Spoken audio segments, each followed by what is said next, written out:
தௌபாவை ஏற்கும் தயவாளன் உந்தன் தாழ்பணிகின்றேன் தயவு செய்தையான் நல்லவனாக மாறிடும் ஆசை மிகைத்தாளும் மீண்டும் தவறுகள் செய்தேன் பாவங்கள் பக்கம் மீளாத மீட்சி தந்தென்னை நீயே மீட்பாயே அல்லாஹ்.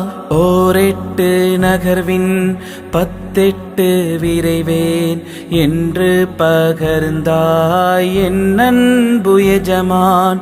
பாவம் எந்தன் குணமே மன்னிப்புன் குணமே லப்பைக்க ரப்பே சரணடைகின்றேன். தனலீனில் வீழ்ந்த புழு போல் துடிக்கும் துரும்பென்னை மீட்டி துய்தாக்கு அல்லாஹ். அல்லாஹு அல்லாஹ் அஸ்தக்ஃபிருல்லாஹ். அடியாரின் பிழைகள் பொறுப்பாயே அல்லாஹ்.